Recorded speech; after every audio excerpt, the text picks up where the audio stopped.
উনি এমনই একজন নেত্রী ছিলেন যার নেতৃত্বে আমাদের নেতা শহীদ রাষ্ট্রপতি জিয়া রহমান 1971 সালে যখন বাংলাদেশের স্বাধীনতা যুদ্ধে যখন শহীদ রাষ্ট্রপতি জিয়া রহমান সাহেব এই বাংলাদেশের স্বাধীনতার জন্য স্বাধীনতা ঘোষণা দিয়ে নিজের হাতে অস্ত্র নিয়ে যুদ্ধ করতে গিয়েছিলেন, ঠিক সেই মুহূর্তে বেগম খালেদা জিয়াকে বন্দী করা হয়েছিল। পাকিস্তানি হানাদার বাহিনীরা নজরদারি রেখে তাকে বাড়ির থেকে বের হতে দেওয়া হতো না। আজকে আমরা অনেক নেতা আমরা এখানে আমাদের বক্তব্য বলছি। আমরা বলতে চাই, শহীদ রাষ্ট্রপতি জিয়া রহমানের আদর্শ করা সংগঠন বাংলাদেশ জাতীয়তাবাদী দল গণতন্ত্রকে বিশ্বাস করে, মানুষের ভোটের অধিকারকে বিশ্বাস করে, মানুষের মতামতকে বিশ্বাস করে, এই বাংলাদেশের জনগণের কথা বিশ্বাস করে।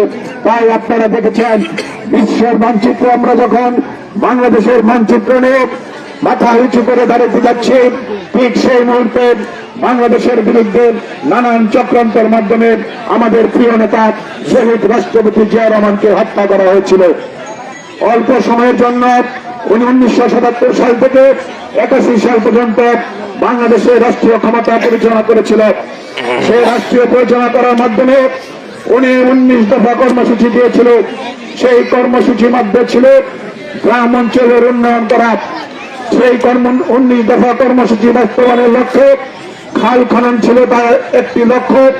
এবং উনি যখন বাংলাদেশের সংসদে দাঁড়িয়ে বিসমিল্লাহির রহমানির রহিম উনি বাংলাদেশের প্রথম সংবিধানে সংশোধন করে বাংলাদেশকে ইসলামী রাষ্ট্র হিসাবে ঘোষণা করেছিলেন সেই নেতা আমাদের প্রিয় নেতা শহীদ রাষ্ট্রপতি জিয়া রহমান। আমরা সেই দল করে আমরা গর্ববোধ করে আমাদের নেতা শহীদ রাষ্ট্রপতি জিয়া রহমান এই বাংলাদেশের স্বাধীনতা ঘোষক।